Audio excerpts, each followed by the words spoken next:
Oi, meus queridos, sejam bem-vindos de volta, né? Depois aí de um recesso bacana para esfriar um pouquinho a cuca, nós voltamos com as aulas de biologia. Então vamos lá, primeira aula de retorno de biologia para a primeira série do ensino médio. Nós vamos usar o livro 3, tá? Vamos usar plateumintos, nematódios e anelídeos, vamos estudar esses assuntos. Vamos para o capítulo 5, livro 3, pegar o seu material.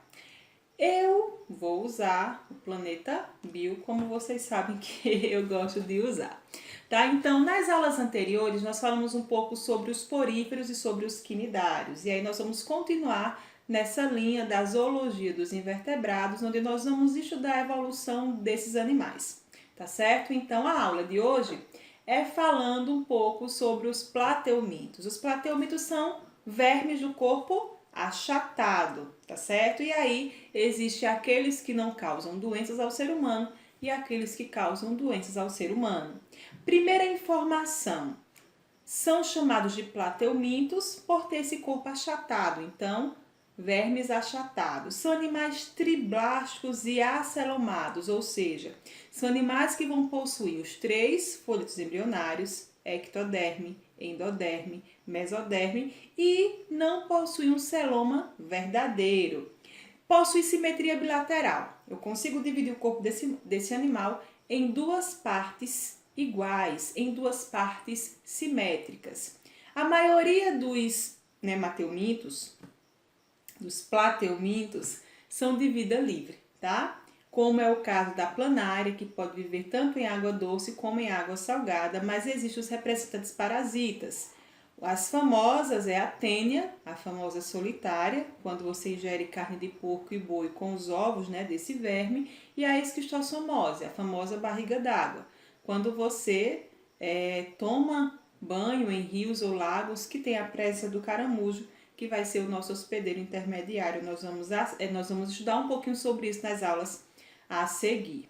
Curiosidades em relação ao sistema de fisiologia de forma geral, tá? Então, primeiro, olha, são animais que apresentam um sistema digestório incompleto, na sua grande maioria. Ou seja, só vai apresentar um único orifício, a boca, mas não vai apresentar o ânus, tá? Esses animais, eles apresentam já os 2 tipos de digestão, a intracelular dentro da célula e a extracelular fora da célula.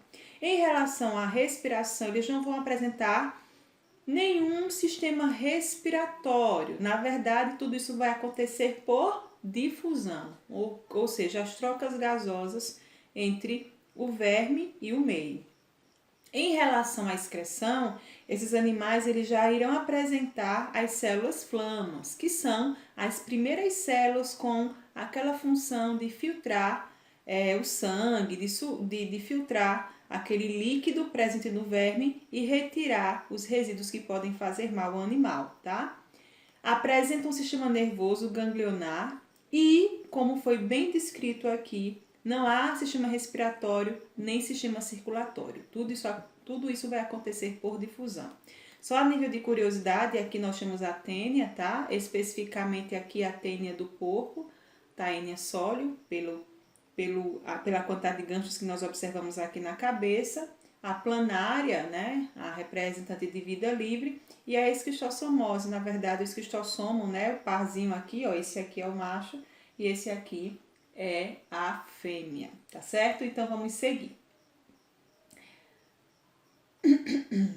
Quando nós falamos sobre plateumintos, nós também temos que lembrar que eles são divididos em classes, e essas classes estão relacionadas ao seu dimorfismo sexual e também à sua reprodução. A primeira classe é a classe tuberlária. Quem são esses representantes? São todos os plateumintos de vida livre. Então, nesse caso aqui, nós temos quem? A planária, tá? A planária é um animal assim, bem interessante. Primeiro porque eles apresentam uma grande capacidade de regeneração. Então, eu posso cortar esse animal em inúmeros pedaços e eles irão se reconstituir. A segunda informação interessante é que eles apresentam aqui ó, uma boca fora do corpo. Então, diferentemente de nós, né, que a boca ela fica fora do corpo, mas a faringe fica dentro, a boca fica fora do corpo, mas a faringe também fica fora do corpo. Então, eles são animais que conseguem sugar o alimento. São animais que se alimentam de animais mortos, tá certo? Esses dois orifíciozinhos aqui são os ocelos. Eles são responsáveis, então, para que a planária consiga enxergar não visões, não imagens como nós, mas pelo menos detectar a questão de luz, de escuridão. Então, são fotossensíveis. Ainda sobre a planária, olha só como é o sistema digestório. Incompleto, né, com a única abertura, como eu falei para vocês, a digestão vai ser extracelular e intracelular. Sobre o sistema excretor, nós temos aqui as células flamas, como já foi mencionado, né, na informação anterior. O sistema nervoso, aqui ó, o par de gânglios cerebrais, é como se fosse o cérebro desses animais. E aqui os cordões nervosos, que vai ligar o sistema nervoso a todo o animal. A questão da reprodução, tá? Então, eles podem se reproduzir de forma assexuada. Isso acontece por regeneração. Então, ó, se eu corto o corpo do animal em duas partes, cada parte vai se regenerar. Esse é um tipo de reprodução assexuada, já que não há troca de gametas entre eles e não vai haver também a questão da diversidade genética, da diversidade biológica. Mas também existe a reprodução sexuada. Olha só que interessante.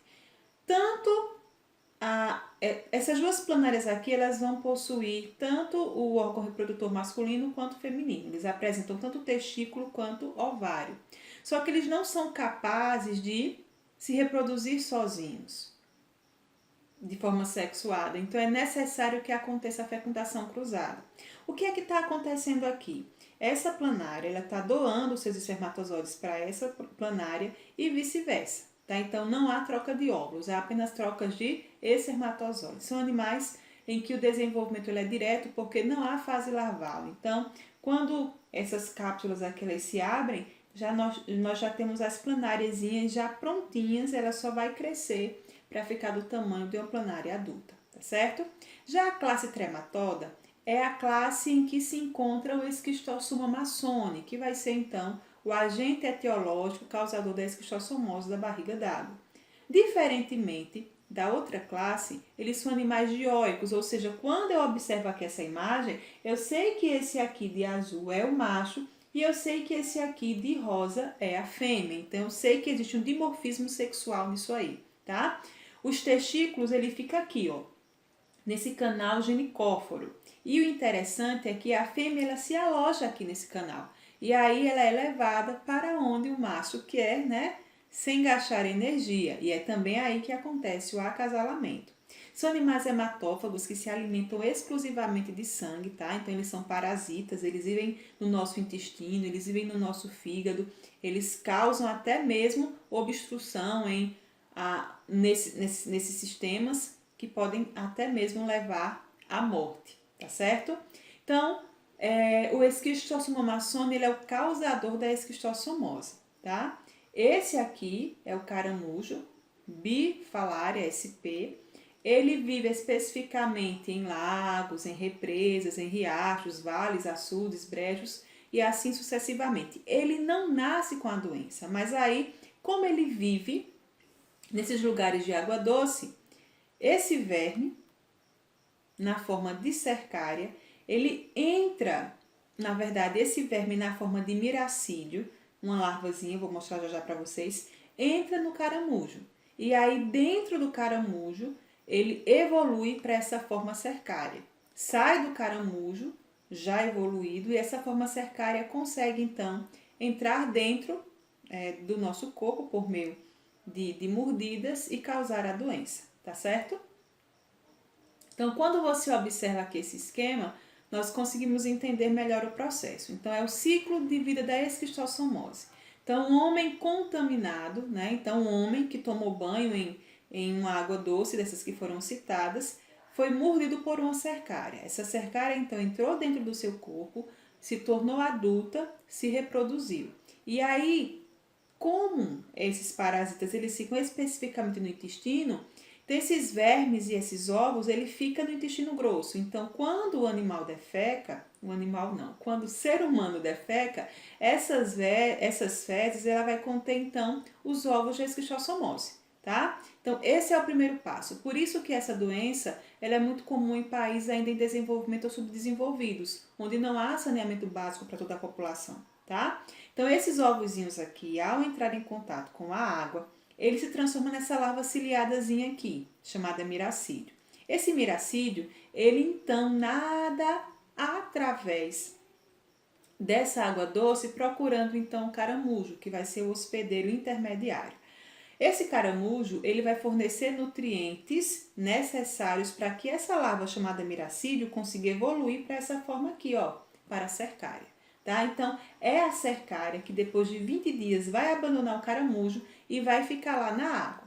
Quando você tem contato com essa água, seja tomando banho, seja lavando roupa, seja pescando, essas cercárias, elas então nadam até você, penetram a sua pele e lhe contamina e o ciclo continua, tá certo? Então, não esqueça, tenham cuidado quando for tomar banho em rios, lagos ou represas que tem a presença do caramujo. Talvez não seja interessante você entrar em contato com essa água para você não adquirir a cercária. A classe cestoda é a última classe. Nesse caso, nós temos como principal representante a solitária, tá? Que é a famosa tênia. A solitária, ela tem 2 hospedeiros intermediários, tanto o boi quanto o porco. Então, ó, é essa solitária que vai causar a famosa teníase. E ela tem como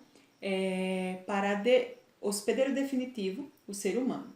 A tênia sólio é o que vai parasitar o porco e a tênia saginata é a que vai parasitar o boi. Essas tênias elas possuem em média 3 metros de comprimento, mas existem literaturas que falaram já sobre tênias de 4, 4,5, 5 metros de comprimento. São parasitas que vivem no intestino e eles fazem uma busca no seu intestino, buscando nutrientes, buscando oxigênio, buscando tudo que foi importante, tá? Então, por difusão, tudo que for nutriente, ele então absorve.